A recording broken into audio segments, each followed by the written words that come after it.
Lo tenemos en línea al ministro de Perfecto. Desarrollo Social de la provincia de Buenos Adelante. Aires. Lo puede saludar a Andrés el Cuervo Larroque. Creo que este mismo paso de comida lo saludé la última vez yo también. ¿Qué tal? Buen día, Larroque.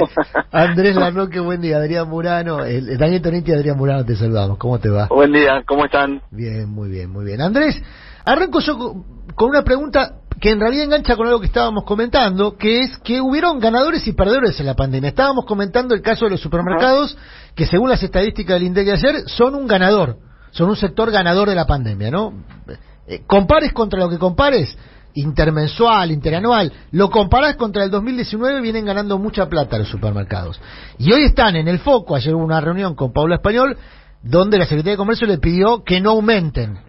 ¿Alcanza con eso? ¿Hay que hacer algo más para que, en tal caso, pongan un poquito el cuerpo en esta etapa que viene? Desde el vamos que haber especulado con los precios y sobre todo con los productos de primera necesidad durante una pandemia es un acto criminal. Me parece que eso alguien se va a tener que hacer cargo. Y sí, desde ya el Estado, por supuesto que siempre hay responsabilidades compartidas y demás, pero el Estado tiene una responsabilidad ineludible. No creo que sea solo de una funcionaria, sino que creo como se está encarando ahora y se va a profundizar seguramente los próximos días. Me parece que la centralidad del Poder Ejecutivo Nacional, que es quien tiene la potestad de intervenir en esta materia, por supuesto hay que tener una postura bien definida, porque lo que ha ocurrido ha sido muy grave. Hubo intentos, hay tensiones o hubo tensiones también respecto a cómo encarar el tema dentro del propio gobierno nacional, pero bueno, yo creo que hay que dejar atrás esas tensiones y avanzar en defensa de la gente. Andrés, dijiste una frase que me quiero detener ahí: haber especulado con insumos esenciales, con alimentos, es una acción criminal. Repaso algunos números del último año. La carne 80%, el doble o un poquito menos que el doble que la inflación. Ahí hubo especulación. Por lo menos el gobierno denunció incluso maniobras especulativas. No sé si hay causas criminales. Panificados y otros derivados de la harina, fideos, aumentos por encima del 100% en el último año. O sea, todos los sectores concentrados de los alimentos, que son casi todos, especularon todos. ¿Va a haber denuncias criminales contra grandes empresas molineras, grandes frigoríficos? No, a ver, yo lo que estoy haciendo es una apreciación, por supuesto. Tendría que haberlas, decís vos. Claro, sí, a ver, digo, uno dice lo que piensa y lo que ve en la calle. Cuando nosotros, y sobre todo si vemos el esfuerzo que ha hecho el Estado a nivel nacional, provincial, a nivel municipal, el esfuerzo que hacen las organizaciones comunitarias, en el caso nuestro, hoy con una inversión de 8.000 millones de pesos mensuales para el servicio alimentario escolar de la provincia, que le da desayuno y almuerzo y merienda en muchos casos a 2.032.000 chicos y chicas, pero bueno, todo ese esfuerzo tiene que también tener una contraparte respecto a aquellos que especulan con los precios de los alimentos o de los productos esenciales. Creo que ese debate hay que ponerlo arriba de la mesa en la Argentina, y que se tenga que hacer cargo, el que se tenga que hacer cargo. Acá todos tenemos que poner el hombro y colaborar.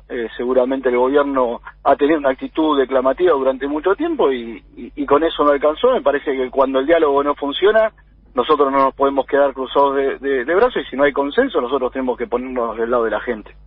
Estamos hablando con Andrés Cuervo Larroque. Andrés, muy buenos días, gracias por atendernos.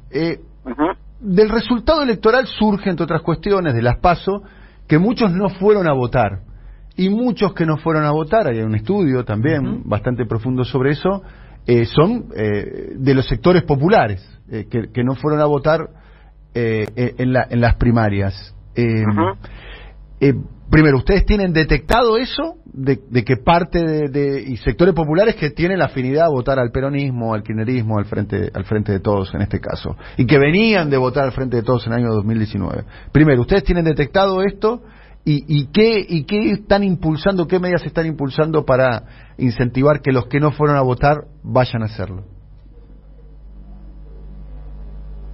¿Andrés? Hola, Andrés.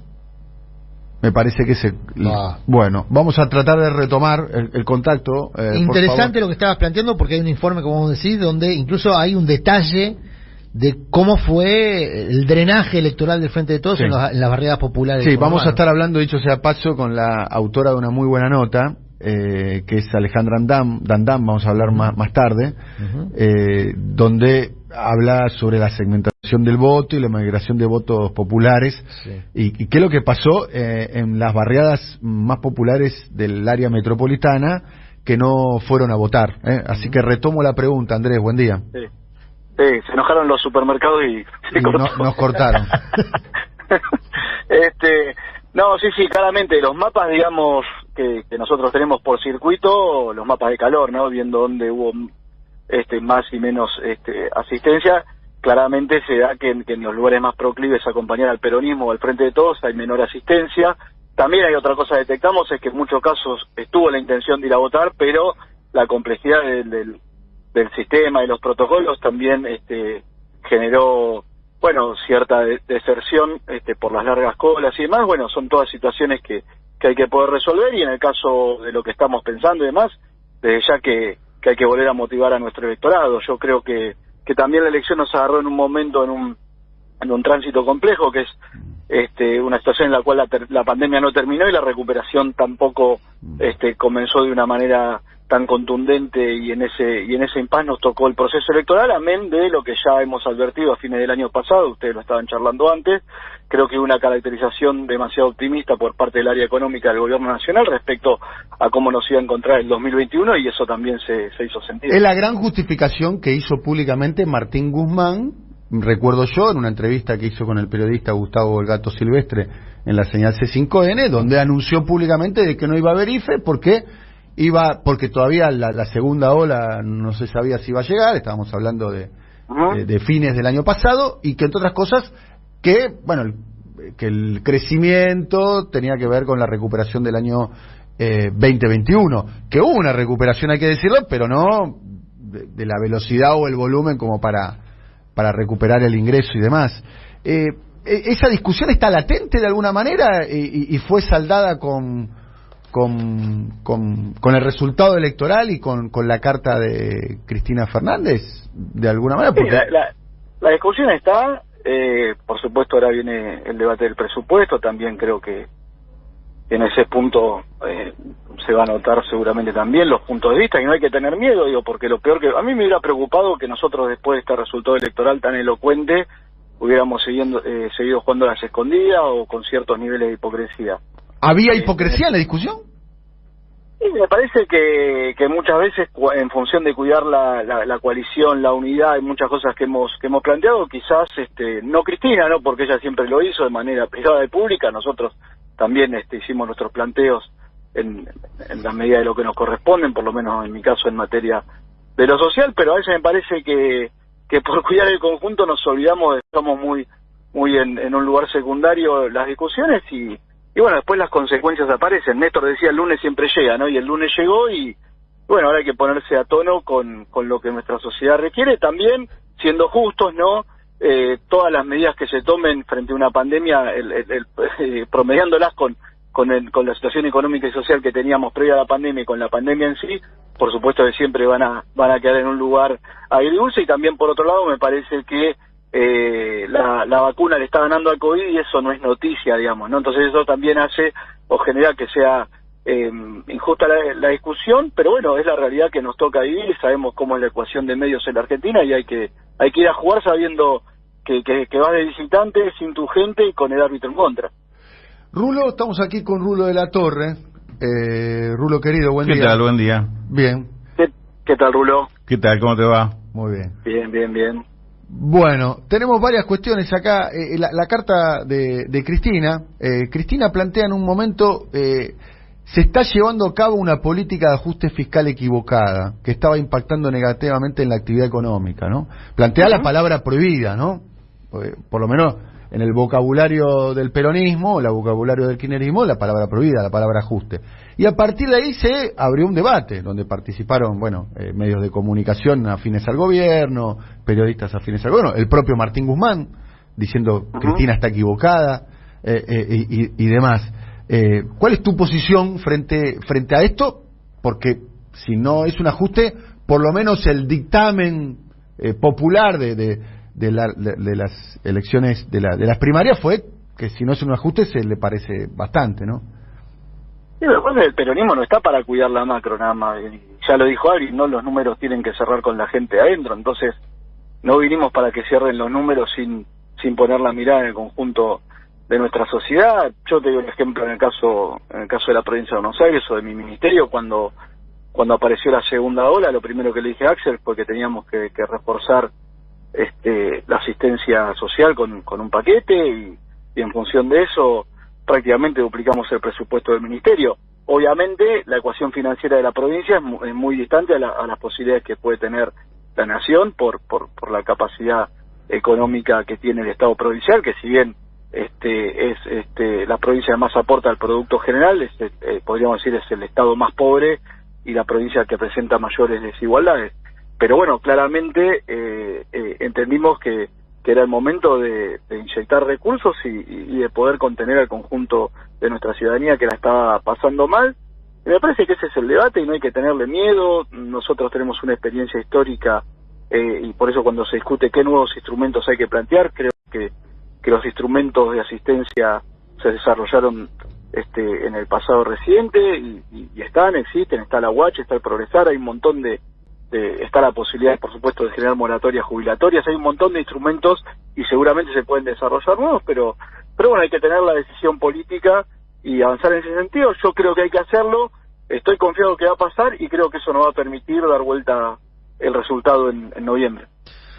Andrés, en el ámbito nacional y provincial hubieron modificaciones, cambio de elenco, recambio de elenco gubernamental y político. De hecho, ayer hubo una reunión de la mesa política que va a gestionar la campaña, donde estaba Axel, el gobernador, Insaurralde, otros intendentes que se sumaron al elenco.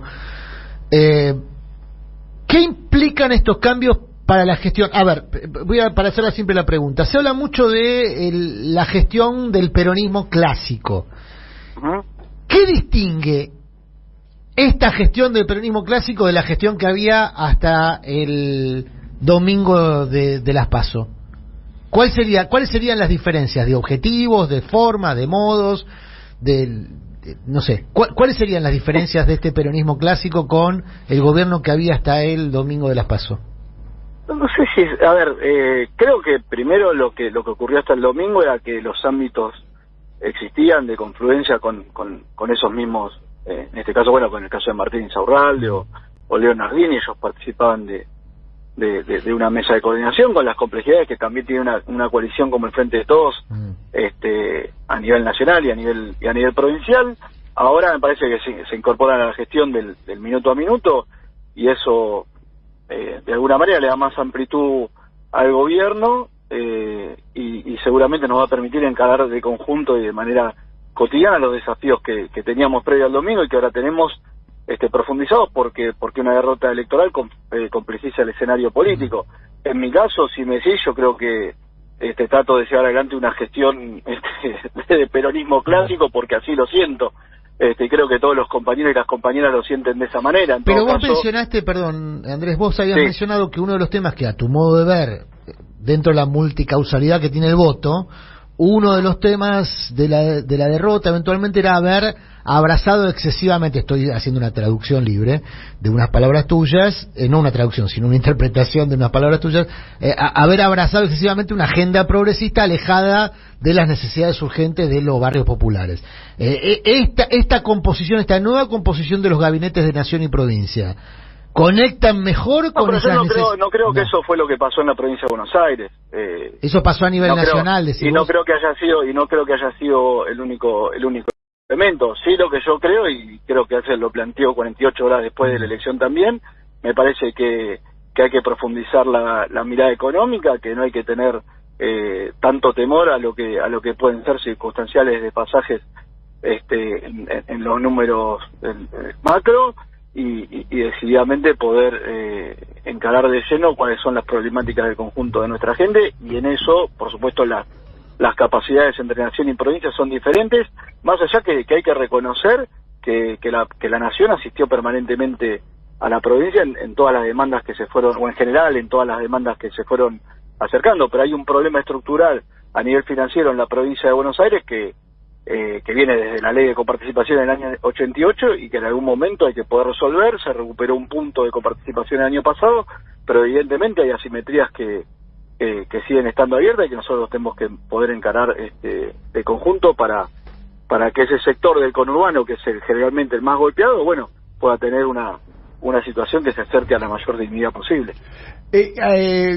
Andrés, pero no creo que nadie venga con una solución mágica. Acá lo importante es que todos trabajemos de conjunto, que no le tengamos miedo a las discusiones y que entendamos que en el pasado se pudo revertir una situación muy compleja de Argentina y hoy hay que volver a hacerlo. O sea, también la pandemia nos puso en un lugar de aislamiento, de distancia, nos licuó mucho la capacidad de acción política, de debate y demás. Bueno, ya está, me parece que la semana pasada se tomó una decisión producto de la eficacia de la vacuna. Ahora tenemos que recuperar esta relativa normalidad, no solo para nuestra vida cotidiana, sino también para la acción política. Y hay que darlo vuelta.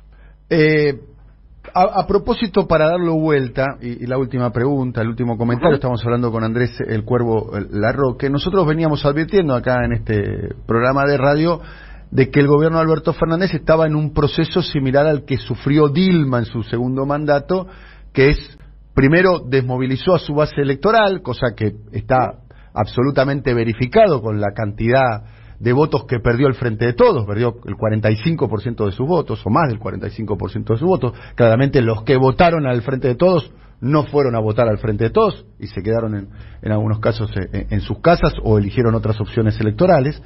Y después también otro fenómeno parecido al segundo mandato de Dilma tiene que ver con vincular al gobierno y sus políticas públicas, más precisamente la política económica, con el ajuste, ¿no? ¿Qué medidas se están tomando desde la política, de lo social, de lo económico, para volver a movilizar a la base electoral? No digo la militancia, ni al aparato, ni a las estructuras del Estado. Digo a los ciudadanos que acompañaron con su voto al Frente de Todos. Recordemos que el Frente de Todos perdió 20 puntos en la provincia de Buenos Aires, para dar un ejemplo. Pasó de 54 a 33, digamos, ¿no? Sí, totalmente. Digamos, es una caída grande, ¿no? No, por supuesto es un resultado elocuente y yo creo que lo peor que podemos hacer es refugiarnos detrás de los atenuantes que existen, pero que no alcanzan a explicar un descenso de tamaña magnitud, y yo creo que hay que encarar de frente la discusión. Enhorabuena que eso ocurrió en este momento y que todavía estamos a tiempo de dar los debates correspondientes y salir para adelante. Yo creo que las medidas seguramente se estarán discutiendo. De acá, primero hay que tomar las medidas más allá del proceso electoral, ¿no? Creo que eso va desde ya y va en lo que es la esencia militante y la concepción política que nosotros tenemos, y es nuestro deber tomar las medidas fuera cual fuera el contexto, pero claramente de cara al 14 obviamente habrá que dar las señales correspondientes y también existe el 15, así que también va a haber que seguir trabajando, sea cual sea el resultado, y entendiendo que en el horizonte asoma el 2023 y lo que se va a discutir, queramos o no, el 14 de noviembre, es cómo nos proyectamos de cara a la elección del 23 con un nuevo jefe de gobierno que asoma en el horizonte con la voluntad de querer ser presidente. O sea, sería el tercer jefe de gobierno que aspire de la Ciudad de Buenos Aires, que aspire a ser presidente, y ya sabemos cómo fueron las otras dos experiencias. Andrés, como siempre, muchas gracias por conversar con nosotros. Bueno, gracias a ustedes y a disposición. Un abrazo muy grande. Andrés el Cuervo Larroque, ministro de Desarrollo de la Comunidad de la provincia de Buenos Aires.